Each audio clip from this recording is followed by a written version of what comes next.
पहली बात तो देखिए, अगर सच्चा प्रेम है, पहली बहुत कम देखने को मिलता है सच्चा प्रेम। लोग प्यार तो करते हैं लेकिन उसका गलत मतलब ले लेते हैं और गलत तरीके से यूज़ भी करते हैं। सारे लक्षण लड़कों ही वाले थे, बिल्कुल बचपन से। जैसे लड़कियों के लड़कों के बीच में बैठना उठना या स्कूल कॉलेज को उससे लेकर। ज़्यादा बात करती थी और वैसे मस्त रहती थी।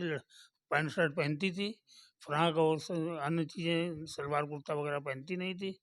वो प्रजापति जी हैं, आप गुप्ता जी हैं, तो बीच में कहीं जात पात का ये माहौल नहीं आया? आजकल के जमाने में ये जात पात का सबने देखा कन्नौज की ऐसी प्रेम कहानी जो जिसमें जो दो लड़कियां होती हैं और एक दूसरे के प्रेम में पागल हो जाती हैं और जिसमें वो है एक दूसरे के जो है पति पत्नी के रूप में आ जाती हैं। जैसे दोस्ती है ना वो पारिवारिक रिश्ते में बदल जाती है और रिश्ता इतना आगे बढ़ जाता है कि जो एक लड़की होती है उसमें वो अपना जो है जेंडर परिवर्तन करवा लेती है और दूसरे अपनी सहेली से यूँ कहें उससे शादी कर लेती है। तो अभी आप फ्रेम में देख पा रहे हैं, उधर ज्योति जी बैठी हुई हैं, उधर उनके जो सासू जी बैठी हैं, इधर ससुर जी बैठे हुए हैं।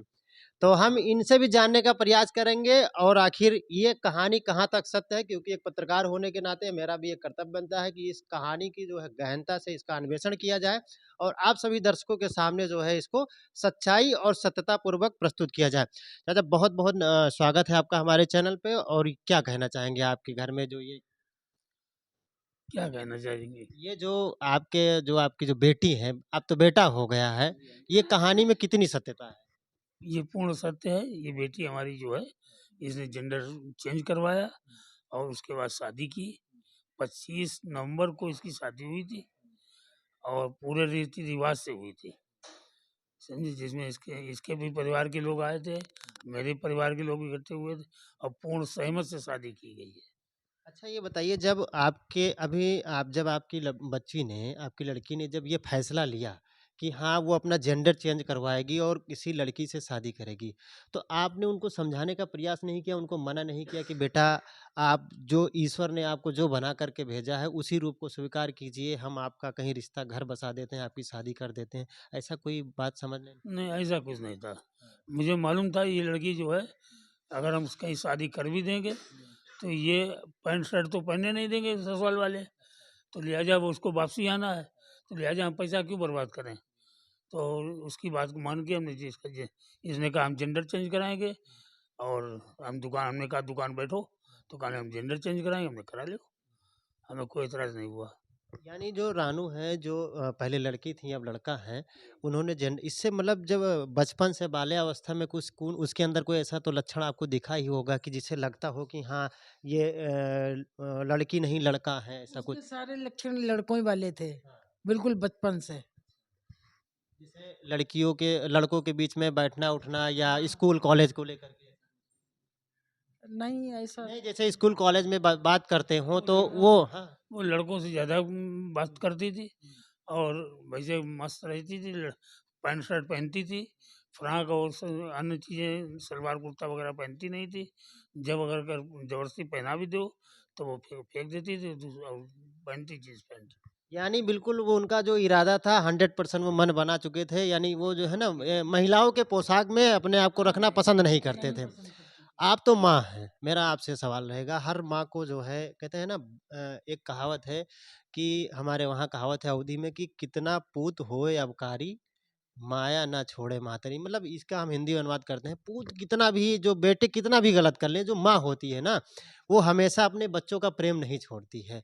जब उसने ऐसा फैसला किया आपकी बेटी ने, रानू जी ने, जो ऐसा, अब तो वो बेटा है, बेटी कहना उचित नहीं रहेगा, तो कि मैं लड़की से लड़का बनना चाहता हूँ, तो क्या आपके दिल पे बीती? आपने क्या उसको समझाने का प्रयास नहीं किया? पिताजी की बात नहीं माने लेकिन क्या आप भी समझाने का प्रयास नहीं किए? नहीं, हमने तो बहुत समझाने का प्रयास किया और ऐसा नहीं लगता था कि ये जेंडर चेंज कराएगी, उस वजह से हमें ये मतलब हमें डर लगता था कि कहीं कुछ हो ना जाए, कहीं कुछ हो ना जाए, ऐसा लगता था। तभी हम लास्ट टाइम तक जब हम इसको वहाँ गए हैं डॉक्टर के सामने, तब भी जो इंटरव्यू लिया है डॉक्टर ने, उससे पहले भी बराबर हम कहते रहे बेटा अब भी मान जाओ, जो पैसा गया है वो जाने दो, अब भी ना कराओ। तो हम यही कहते रहे, हमको यानी डर आपने लगता भी था। उनको समझाने का प्रयास पूरा किया? हाँ, पूरा प्रयास किया। अच्छा ये जो जेंडर चेंज करवाने में काफ़ी खर्चा आता है, जोखिम होता है, जिसमें कुछ भी हो सकता है। इतना खर्चा आता है और इतना कोई आपका कोई ऐसा स्टैंडर्ड बिज़नेस नहीं, गरीब परिवार से आते हैं, कैसे इसका वहन कर पाए आप लोग? ये थोड़ा-सा निजी सवाल हो सकता है, लेकिन फिर भी हम जानना चाहते हैं कि एक बेटी के प्यार में एक जो है बूढ़े दंपत्ति ने कितना बड़ा त्याग किया, ये हम अपने दर्शकों को जानना। हमारा एक प्लाट क्या खेत वाली ज़मीन थी, उसको हमने बेचा और उसको बेच करके वो पैसा हमने दिया इसको। यानी अपनी बेटी की खुशी के लिए आपने अपनी ज़मीन बेची। जी हाँ। और क्या शादी आपके जानने से पहले ये लोग कर चुके थे या आप लोगों की सहमति से हमारे लोगों की सहमति से शादी की इन्होंने और 1 डेढ़ साल पहले से हमें पता चला था इस बात का। 2 साल हो गए लगभग। तो 2 साल के बाद में हमने बोली कि हम शादी करेंगे। तो हमने कहा जब इनके पापा आएँगे और वो अगर तैयार होते हैं तब हम शादी कराएँगे, वरना हम शादी नहीं कराएँगे। वो प्रजापति जी हैं, आप गुप्ता जी हैं, तो बीच में कहीं जात-पात का ये इस माहौल नहीं आया? आजकल के ज़माने में ये जात-पात का जिनके यहाँ हम खा सकते हैं, जिनसे हम अपने यहाँ खिला सकते हैं, रख सकते हैं, तो उसमें हमें कोई आपत्ति नहीं है। यानी पूरे दोनों परिवार की सहमति से हुआ है। तो अभी आप इनको क्या मान के रख रही हैं अपने परिवार के बीच में, क्या मानती हैं? बेटी की तरह या बहू की तरह? देखो वैसे तो वो बहू है हमारी, अब भाई उसमें कोई दो राय तो है नहीं। वो मेरा बेटा है तो ये मेरी बहू है, लेकिन रखते हम उसको बेटी की तरीके से और वो भी बेटी की तरीके से रहती है। तो ज़्यादा सेवा कौन करता है? बहू करती है कि अभी बेटा सेवा कर रहा है ज़्यादा? देखो बहू बेटा तो देखिए ये क्वेश्चन थोड़ा-सा टिपिकल है आपके लिए क्योंकि भाई सवाल आंसर देना है। जवाब देंगे। वो तो चली जाती मतलब चला जाता है शॉप पे। अब सुबह गया है तो शाम को आएगा। कहीं ऐसा तो नहीं कि आपके बगल में बहू बैठी है इसीलिए आप ये कह रही हैं कि बहू की बड़ाई कह रही हैं? ऐसा नहीं है। वो तो सुबह जाता है और शाम को आता है। दिन भर देखना तो इन्हीं को, करना तो इन्हीं को है और यही करती भी हैं। हाँ, इन्हें कोई दिक्कत होती है तो बेटा हमारा कर लेता है। वैसे यही सब कुछ करती हैं। आप क्या कहना चाहेंगी? अभी आपने अभी बताया कि आपकी मम्मी नहीं थी, आपको सासू के रूप में माँ मिली हैं। कैसा आपको फ़ील हो रहा है? बहुत अच्छा। इन्होंने मेरी जो मम्मी है सासू माँ, उन्होंने हमें कभी फ़ील नहीं कराया जब से हम मिले इनसे कि मेरी माँ नहीं है। जैसे वो एक सगी माँ होती है, हमारे मन में कुछ आया कि आज हमें ये खाना या बनाना है या कुछ ऐसा करना है, तो वो पहले ही बोल देती हैं, हमसे पहले ही बोल देती हैं, तो हमें बोलने की नौबत ही नहीं आती। तो कभी हमें ऐसा फ़ील नहीं हुआ कि मेरी माँ नहीं है, अब नहीं फ़ील होता कि मेरी माँ नहीं है। और कैसी भी बात हो कि चाहे जैसी बात हो, दुनिया की कैसी भी बात हो, हम मम्मी से शेयर भी कर लेते हैं। चाहे वो बताने वाली हो, चाहे ना हो, कैसे भी करके हम उनको किसी बहाने से घुमा के बताएँगे अगर नहीं बताने वाली है और फिर सामने से फ्रंट से पूरा बता देंगे। अच्छा जब आपकी जो ये प्रेम कहानी शुरू हुई, तो आपने माताजी को बताया था पहले या रानू जी ने ही बताया? वो रानू जी ने बताया, तब हम मम्मी से इतना क्लोज़ नहीं थे। जब हम यहाँ रहने लगे, मम्मी से क्लोज़ हुए तो हर बात हम मम्मी को पहले बताते, बाद में रानू को बताते हैं। सबसे पहला मेरा कोई भी बात है तो सबसे पहले मैं मम्मी को बताती हूँ।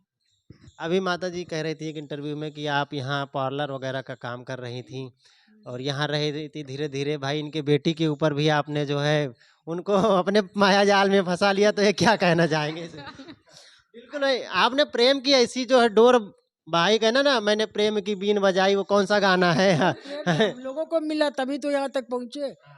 अगर प्रेम ना करती और तो शायद यहाँ तक नौबत आती भी नहीं।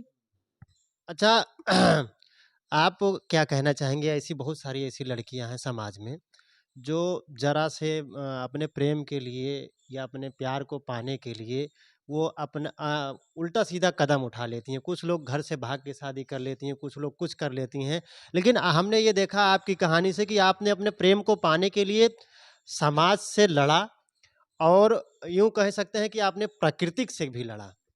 ठीक है, समाज से भी लड़ा, प्राकृतिक से लड़ा, सारी चीज़ों से लड़ाई करते हुए और अंततः आप लगे रहे, आपको प्रेम मिला। आप क्या मैसेज देना चाहेंगे समाज के ऐसी लड़कियों को जो गलत कदम उठा लेती हैं या उल्टी-सीधी हरकतें कर लेती हैं? पहली बात तो देखिए, अगर सच्चा प्रेम है, पहली बहुत कम देखने को मिलता है सच्चा प्रेम। लोग प्यार तो करते हैं लेकिन उसका गलत मतलब ले लेते हैं और गलत तरीके से यूज़ भी करते हैं। अगर सच्चा प्यार है तो आप एक ही से लगे रहेंगे और जो भी बात होगी अपने माँ-बाप से शेयर करो, जो भी जैसी बात हो और माँ-बाप अगर साथ हैं तो दुनिया का हर एक सदस्य साथ देगा। अगर माँ-बाप साथ नहीं है तो समाज भी जो है वो भी नहीं साथ देगा। तो हर बच्चे से हम ये कहेंगे प्यार करना कोई गलत बात नहीं है, लेकिन प्यार को गलत ले जाना गलत डायरेक्शन में ले जाना गलत है। अगर आपका जो साथी है, मम्मी-पापा को बताइए पहले तो आप, अगर वो नहीं एक्सेप्ट कर रहे हैं, वो बताएँगे क्या कमियाँ हैं आपके साथी में, आप उन कमियों को दूर करिए अपने साथी की। तो देखिए फिर माँ-बाप भी हो सकता है आपके बदल जाएँ, हो सकता है क्या ज़्यादातर बदल ही जाते हैं। लेकिन मेरा तो यही कहना है कि माँ-बाप से बढ़ के कुछ नहीं है, माँ लगे रहिए, 10 साल बाद मानेंगे। बस ये है कि अगर प्यार सच्चा है तो साथ अगर एक-दूसरे का है, तो लगे रहिए। माँ-बाप को मनाइए, ना कि भागिए, ना कि मरिए, कुछ मत करिए। जब कोई ऑप्शन ना होगा तब तो फिर ऊपर वाला ही जाने, इसके आगे तो हम कुछ नहीं कह सकते हैं। यानी वो कहावत है ना, ऋतिक रोशन जी जिसमें प्रचार करते हैं माउंटेन ड्यू का, डर के आगे जीत है, तो आप यानी कूद जाओ। कूद जाओ और सफलता आपको मिलेगी। मेरा आखिरी सवाल आपसे ये रहेगा चलते-चलते कि जैसे अभी रानू जी हैं, ठीक है? आप दोनों ने शादी कर लिया, आप जो है दाम्पत्य जीवन में बंध गए, ठीक है? और आपकी सासू माँ हैं, आपके ससुर जी हैं, आपको अपनी बहू नहीं बेटी की तरह रखते हैं, ठीक है? अभी आप दोनों लोग ख़्याल कर रहे हैं अपने सासू जी का, अपने ससुर जी का। आपको लगता है कि आपको आपका भी कोई ऐसा बच्चा हो जो आपको एक कह सकते हैं हम कि आपको भी सास या ससुर देखने का हर एक आदमी का सपना होता है। जैसे जैसे माता जी बैठी हैं तो इनको भी एक चाहत होगी कि हाँ, मेरा भी पोता आए, मेरी भी पोती आए, ठीक है? हर माँ-बाप का सपना होता है, हर दाम्पत्य जीवन का सपना होता है। आपके लोगों के दिमाग में ऐसा कुछ सोच आता है? आपसे पहले जानना नहीं, ऐसा कुछ नहीं है। हम तो कहते हैं ये लोग खुश रहें, मस्त रहें और जब ज़रूरत होगी तो वो भी हो जाएगा। क्या कहना चाहेंगे? हम भी यही कहना चाहेंगे कि अभी तो फ़िलहाल हम लोगों की शादी हुई है और ज़रूरत तो ख़ैर महसूस होगी, अभी नहीं तो आगे चल के होगी। तो अभी तो अगर हम बच्चा ले आएँगे तो हम जो ये बुज़ुर्ग माता-पिता इनकी सेवा नहीं कर पाएँगे, शायद इतना नहीं सँभाल पाएँगे हम। यानी को भी बोलते हैं, आपको भी बोलते हैं कि हाँ, चलो 2 लड़कियाँ आपस में प्रेम कर लीं, कोई बात नहीं, लेकिन मम्मी-पापा को समझाना चाहिए था। ऐसे लोगों को आप क्या जवाब देना चाहेंगी, जो लोग इस तरह से कहते हैं? पहले मैं आपका रिएक्ट ले लूँ। जब बच्चे नहीं चाहते हैं, शादी नहीं करना चाहते हैं, तो क्या ज़बरदस्ती शादी शादी जैसा रिश्ता ज़बरदस्ती में तो चलता नहीं है। इसलिए ज़बरदस्ती करनी भी नहीं चाहिए। बच्चे जिस तरीके से सुखी रहें उस तरीके से उनको रहने देना चाहिए। यानी बच्चे की सुख में हमारा अपना खुशी। हाँ, बच्चों के खुशी में हमारी खुशी है। ये सही कह रही हैं मतलब। और बच्चों को भी चाहिए कि कि अपने माँ-बाप को भी खुश रखें। अगर आप अपनी खुशी चाहते हैं तो माँ-बाप को भी खुश रखें, इसी में भलाई है। आज के जो लोग आपको लेकर के नेगेटिव कमेंट कर रहे हैं, उनको क्या जवाब देना चाहेंगी आप? देखिए जो नेगेटिव कमेंट कर रहे हैं उनको मैं ये कहना चाहूँगी, अगर सपोज़ करो कि हमें भूख लगी है, हम भूखे बैठे हैं, तो क्या आप हमें खाने को दे जाएँगे? नहीं दे जाएँगे। और समाज क्या है? समाज हम ही 4 लोगों से मिलकर समाज बना है। सबसे बड़ी बात है कि सबसे इम्पोर्टेंट है अपनी खुशी, ठीक है? हर इंसान को खुश रहने का हक है, चाहे वो लड़की हो, चाहे वो लड़का हो, ठीक है? तो हर इंसान को खुश रहने का हक है और जैसे जो खुश रहे वो वैसे ही खुश रहे। यानी आपका जो कहना है कि समाज ये कहा ना, मैंने भी एक मैं किताब में पढ़ रहा था कि आज का जो युवा है, वो 90% जो युवा है वो यही सोचता है कि वो लोग क्या कहेंगे। तो लोग के कहने के चक्कर में वो अपनी ज़िंदगी का डिसीजन नहीं ले पाता है और कहीं न कहीं समाज की नज़र में अच्छा बनने के लिए वो ना चाहते हुए भी गलत रास्ता पे चला जाता है और उसकी ज़िंदगी जो है तहस-नहस हो जाती है। फिर वो उसकी पूरी उम्र जो है अपनी ज़िंदगी को सँवारने में लग जाती है और फिर भी वो सँवार नहीं पाता है। तो कहीं न कहीं आप लोगों ने जो डिसीज़न लिया, मैं ईश्वर से यही प्रार्थना करूँगा कि आपकी जोड़ी हमेशा सही सलामत रहे और ईश्वर हमेशा आपके घर में खुशियाँ बरते। और मैं आप सभी साथियों से बिल्कुल ये कहना चाहूँगा कि आप भी कमेंट करके अपनी राय बताइएगा। जर्नलिस्ट अमरेश पर आप सभी का पुनः स्वागत है। जय हिंद।